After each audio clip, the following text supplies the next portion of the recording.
Pour se libérer du passé, on a besoin d'évacuer la mémoire toxique. La mémoire toxique, c'est un souvenir associé à un résidu de stress.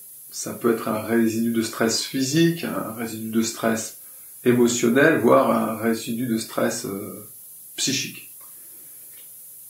Peu importe. Ce qui est important, c'est de séparer le stress, l'information émotionnelle, du souvenir. C'est ce que font toutes les techniques de psychoénergie, c'est un fait scientifique, ça a été découvert par une neuroscientifique dans le sud de la France. Ils savent pas encore comment ça se passe, mais ils voient le résultat. Le résultat, c'est que l'émotion et le souvenir sont séparés. Et comme ils sont séparés, ils n'influent pas sur mon comportement. Tant que dans mon cerveau, tant que dans mes connexions neuronales, qui sont le stockage de ce souvenir, il y a une chimie de stress, alors à chaque fois que je revis quelque chose qui ressemble à ça, ça réactive tout le stress du passé. Il est important de comprendre qu'il y a différentes sources de stress passé. Je compare souvent ça à une pollution au pétrole sur la mer. On a les nappes de pétrole qui sont sur la plage ou sur les flots.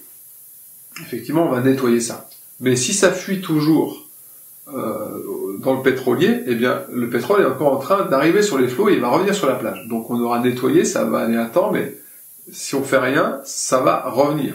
Donc on doit aller s'occuper du pétrolier, on doit s'occuper de la fuite ou de colmater ça. Et puis il peut y avoir une autre source, il peut y avoir dans les fonds sous-marins un forage qui a mal tourné. On a déjà vu ça, il y a des fuites de pétrole qui viennent du fond sous-marin. C'est pareil, si on s'occupe du pétrolier, qu'on s'occupe des nappes sur la plage ou sur les flots, si ça fuit toujours dans les fonds sous-marins, ça va être de nouveau la même catastrophe. Donc on doit aller chercher dans les mémoires des vies passées. On doit aller chercher dans les mémoires de la lignée familiale. Et puis on doit aussi s'occuper de notre enfance, notre vie intra-utérine, et puis de ce qui se manifeste maintenant. Donc il y a toutes ces sources de pollution qu'il faut résorber, stopper, complètement évacuer, pour qu'il n'y ait qu'un souvenir et plus d'onde de choc dans la mémoire. Si votre corps, c'est comme un disque dur qui stocke de l'information.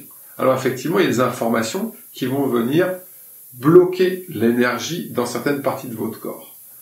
Et c'est important de considérer que certaines pathologies, elles peuvent venir de là, c'est-à-dire qu'il y a eu un désordre psychique ou émotionnel, et le corps l'a mémorisé, et tant qu'il l'a mémorisé, il y a une onde de choc, il y a une formation mentale, on peut appeler ça aussi comme ça, qui bloque l'énergie. D'où la nécessité d'évacuer toutes ces mémoires toxiques. Ce qui est intéressant avec le cerveau, c'est que là où on imagine le futur, c'est là où on stocke les informations émotionnelles du passé. C'est important, parce que c'est en libérant de l'information émotionnelle du passé que je libère de l'énergie et de l'espace cérébral pour créer un futur, envisager un futur. Ça veut dire que on peut aller beaucoup plus loin, on peut évacuer la charge toxique, et en même temps, le souvenir, on peut aussi le transformer pour qu'il devienne une autre réalité.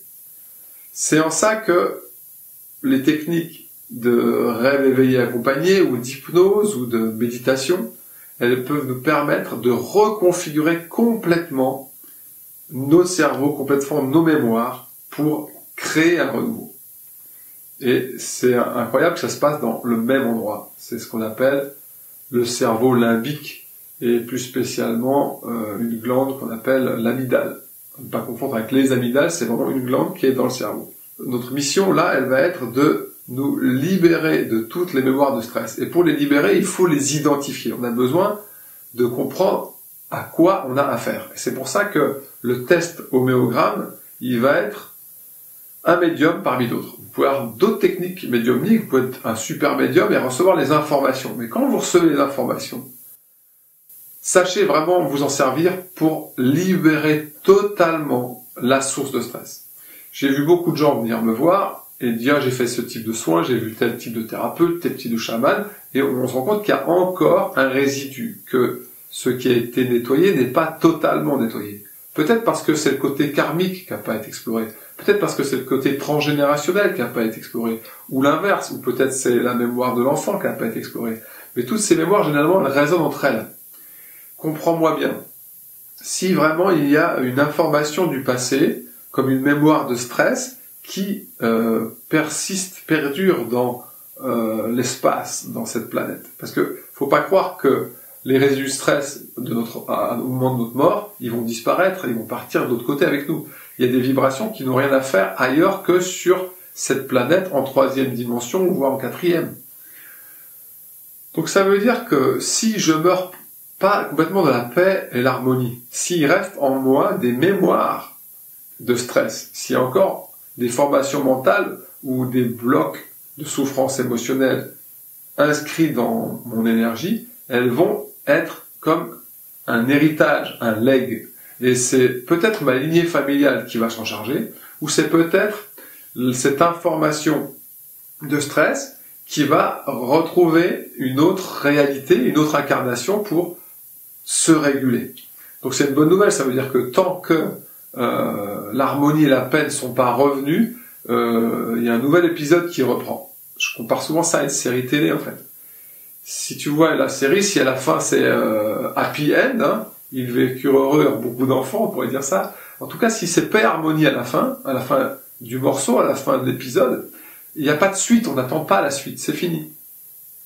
Alors que si on termine en plein suspense, c'est-à-dire un tel est en colère, ou un tel se sent coupable, ou un tel va être jugé, ou un tel est triste, eh bien il y a une tension.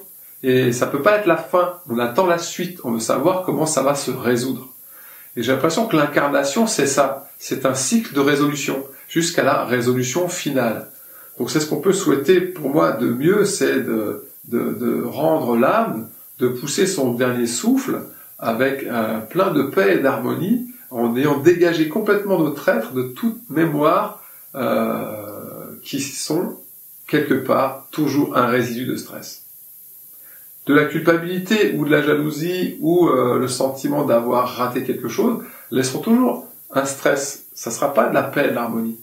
Et donc il y a de fortes chances qu'elle se réincarne, qu'elle retrouve le jeu de l'incarnation pour reprendre cette opportunité de se libérer.